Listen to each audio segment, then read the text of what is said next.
El cambio que viene, ¿de qué va? ¿De qué tamaño será? ¿Será de tamaño considerable o superficial? ¿Histórico o cosmético? ¿Qué coordenadas tendrá el cambio que viene? ¿Cuáles serán sus palabras clave, sus ideas clave? ¿Y cuál será su relato conductor? Ese relato de futuro que se intentará bajar a la realidad. Acompáñenos al interior del cambio que viene.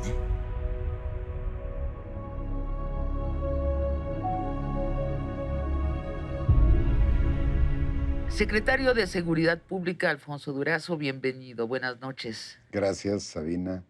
Un gusto estar aquí contigo. Durante años, Andrés Manuel López Obrador habló de la necesidad de retirar al ejército de las calles.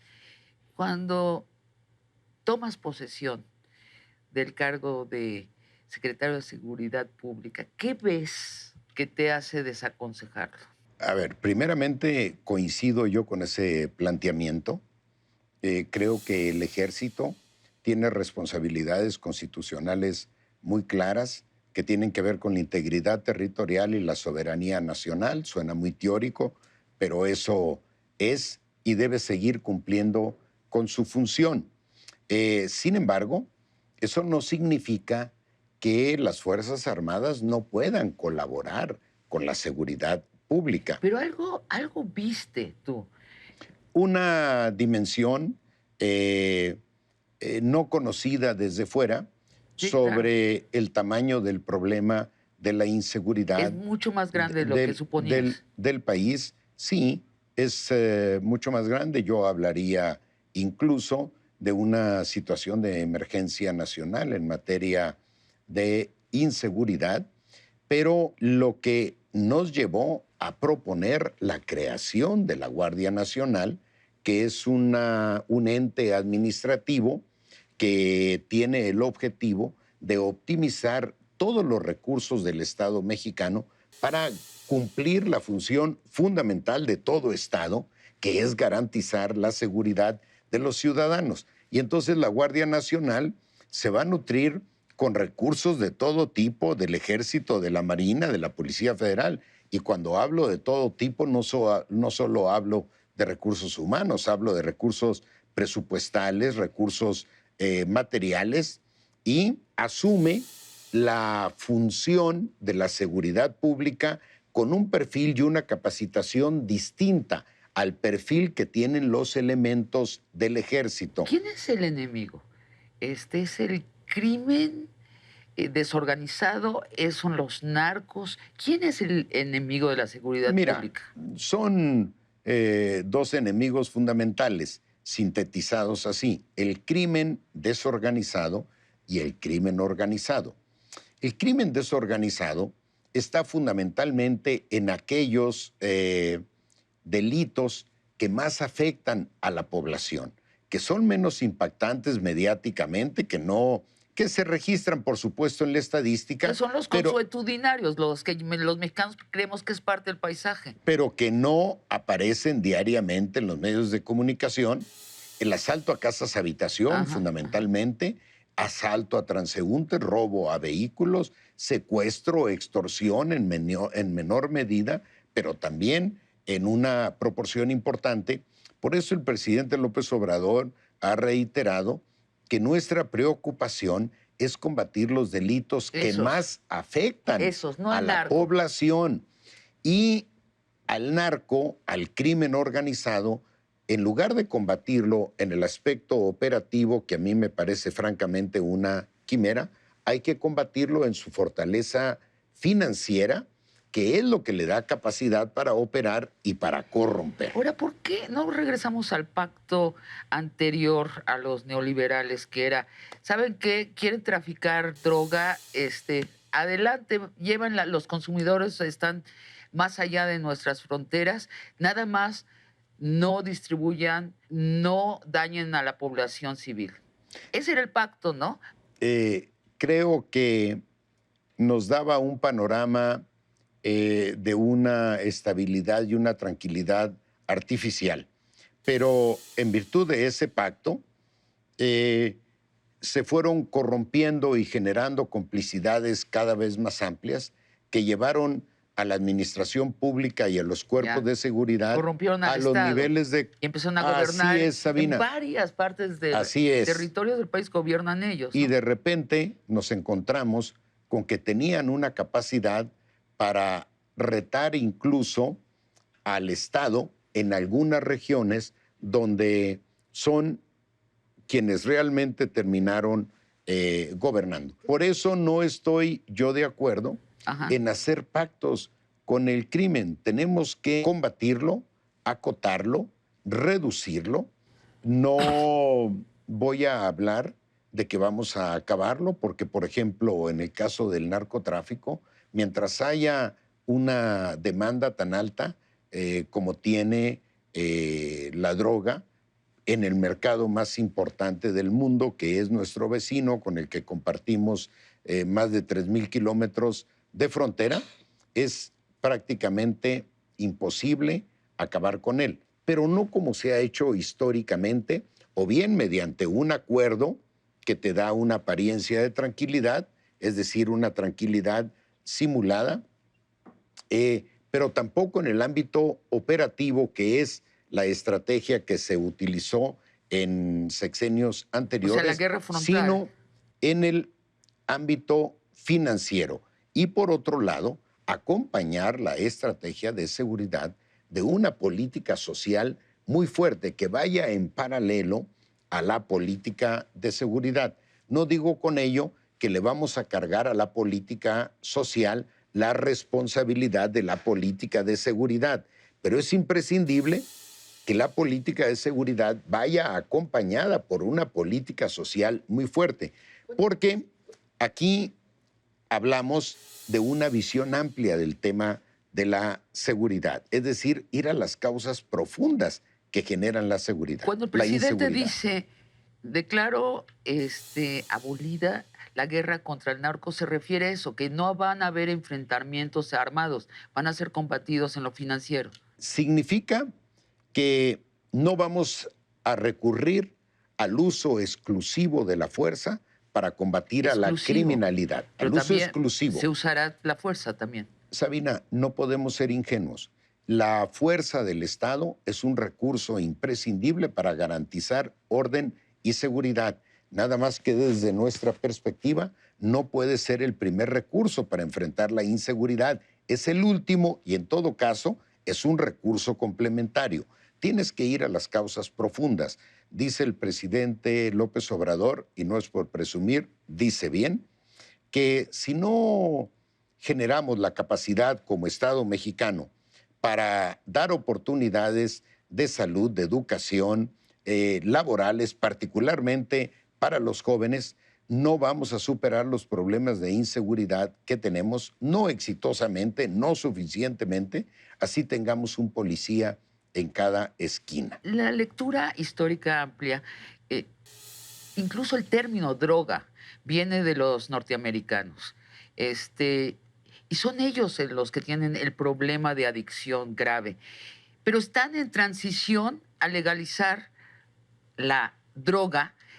Es decir, en 10 años es seguro que todo Estados Unidos fumar marihuana va a ser como tomarse una copa de coñac. Entonces, no deberíamos de verdad abandonar esa lucha. Y te lo digo, yo soy abstemia, ¿eh? Lo conocí en mi adolescencia, la marihuana, soy abstemia, pero lo veo como un asunto histórico. No deberíamos abandonar esa lucha. Bueno, coincido contigo en que la política prohibicionista ha sido Un totalmente desastre. ineficaz. El principal promotor de esa política ha sido Estados Unidos y logró impulsarla o imponerla en muchos países. México ha sido seguidor histórico de esa estrategia que nosotros consideramos fallida. Desde nuestra perspectiva, creo que hay que revisar el marco regulatorio de algunas drogas, particularmente para el consumo lúdico y médico de la Es como marihuana. la marihuana, De o sea. hecho, Estados Unidos, prácticamente la mitad de los estados han renunciado ya a la política prohibicionista.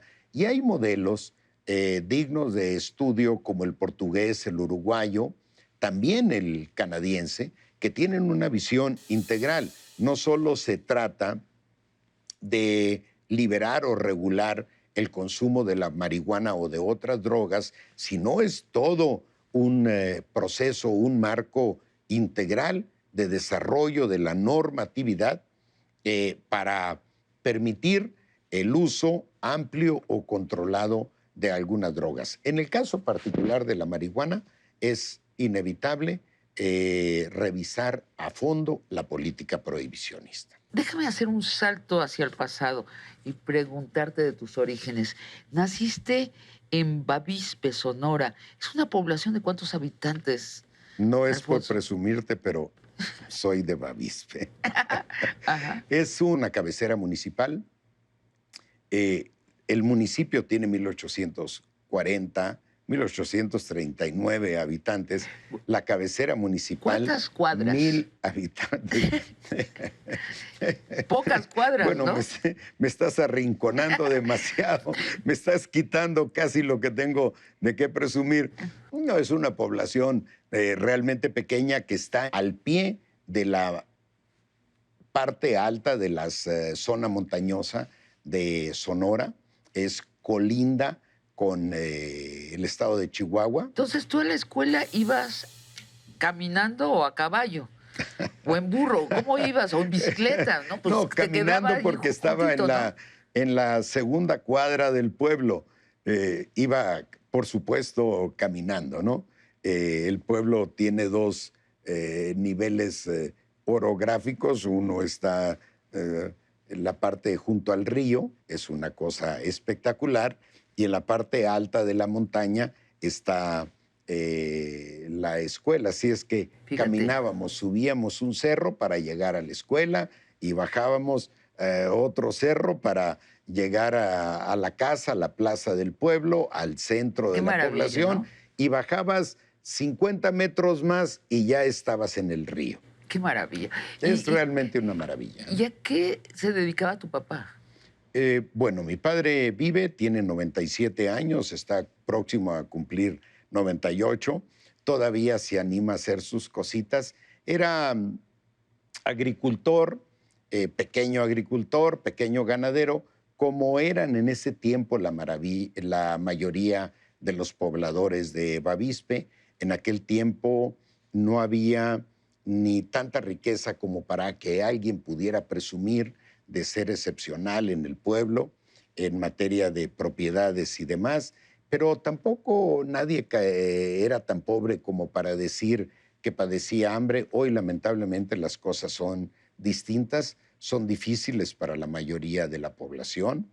Hay lamentablemente hambre, como en la mayor parte de las poblaciones rurales del país. 20% de la población del país padece hambre, Te voy a y llevar de mi nuevo al pueblo pasado. no es Yo sé, pues tú debes la... estar en el presente instantáneo desde las 5 de la mañana hasta las 12 de la noche, pero te voy a insistir en el pasado. No, ¿Tu madre a qué no. se dedicaba? Mi madre tiene actualmente 93 años. ¿Qué tal? Tus padres, Sí, y están afortunadamente muy bien. Ama de casa, por supuesto. Somos 12 hermanos, soy el cuarto de ellos, así es que no había mucho tiempo para otras actividades que no fueran la de la atención de los hijos. Pero en un pueblo, en aquel tiempo, era razonablemente fácil llevar una familia de ese tamaño. Y creo que no éramos la excepción. Había familias más grandes y más pequeñas. Una familia pequeña era de 10. Era realmente una ¿qué tal? moderación en el pueblo. Tu historia de estudios es una historia que el estudio te va acercando a la urbe, ¿no? Te vas a estudiar la secundaria Agua Prieta, la preparatoria en Hermosillo, Sí, ya la capital del estado, la licenciatura de Ingeniería Civil en la UNAM de la Ciudad de México, la licenciatura en Derecho en la UAM. en la UNAM. Después estás en el Tecnológico de Monterrey, ¿es correcto? Hago un par de maestrías después en administración pública, una de ellas, otra en Derecho y Parlamento, Democracia y Parlamento, perdón, cuando fui diputado simultáneamente, y después el doctorado en el TEC de Monterrey, aquí en la Ciudad de México. Y muy joven te vuelves secretario particular de Luis Donaldo Colosio, cuando Colosio fue líder nacional del PRI, Sí, y tú tendrías como 35 años, un ¿no? poquito menos, sí, un par de años menos. Después eres su secretario particular cuando Colosio es secretario de Desarrollo Social, Sí. y también lo acompañas como secretario particular cuando es candidato a la presidencia.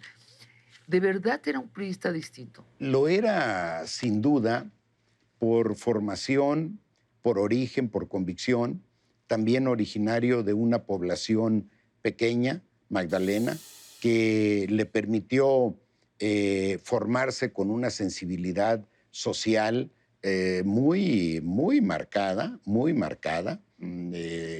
Tuvo estudios hasta nivel de doctorado y eso le permitió también ampliar o fortalecer su sensibilidad con elementos técnicos o con capacidad técnica para construir una visión.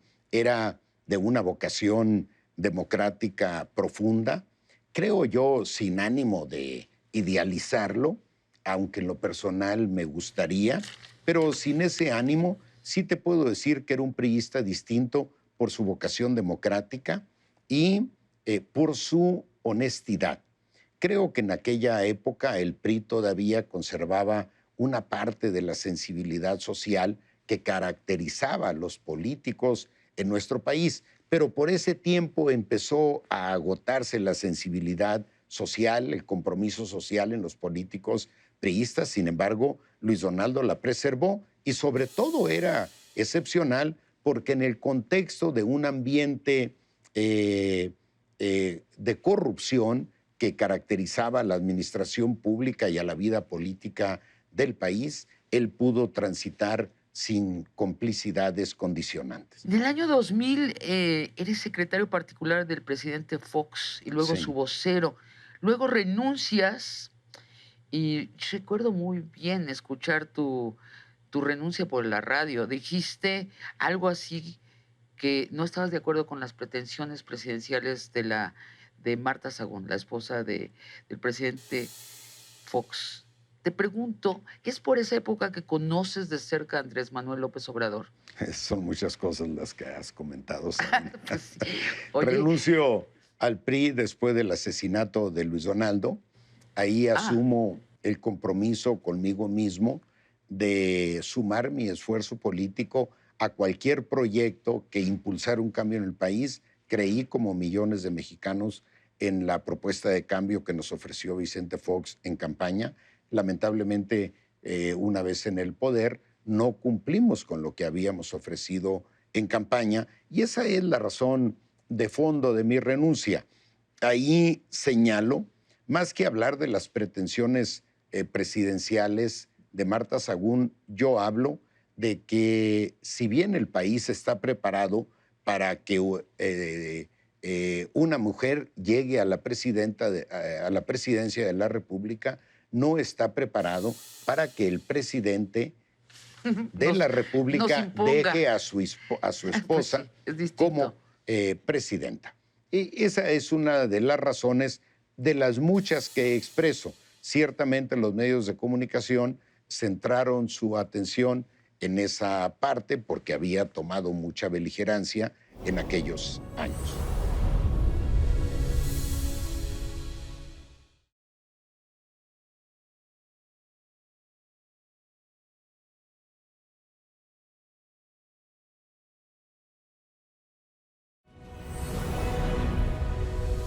Te pregunto, este currículum breve que revisé, no encuentro el momento en donde te especializas en seguridad pública. ¿Cuándo es ese momento? Mira, eh, mi tesis doctoral es sobre gobernabilidad, precisamente.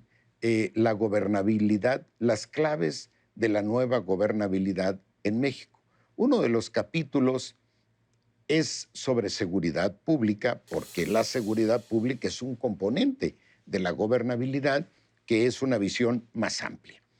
Cuando Andrés Manuel en ese tiempo todavía aspirante presidencial, ni siquiera candidato, me invita a apoyarlo en el tema de seguridad. Era lo más cerca que había estado yo del tema.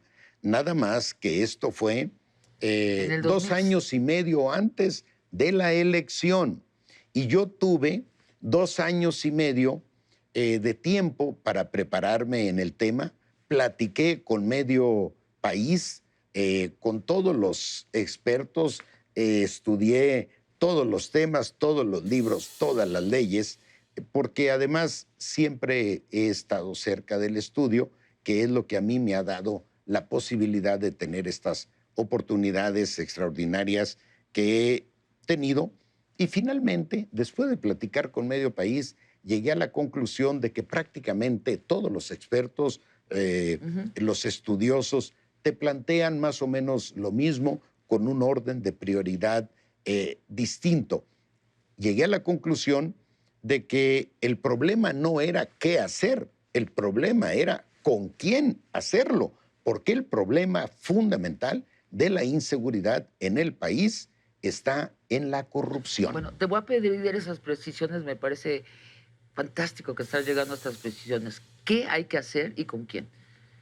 Bueno, ¿qué hay que hacer? Lo primero que tenemos que hacer para conseguir mejores niveles de seguridad en el país es combatir la corrupción. Primeramente en el aparato público en su conjunto y luego en particular en los cuerpos de seguridad. Claro, porque tenemos cuerpos Sí, de seguridad que están contaminados por los enemigos. Tenemos quintas columnas por todas partes. por todas partes.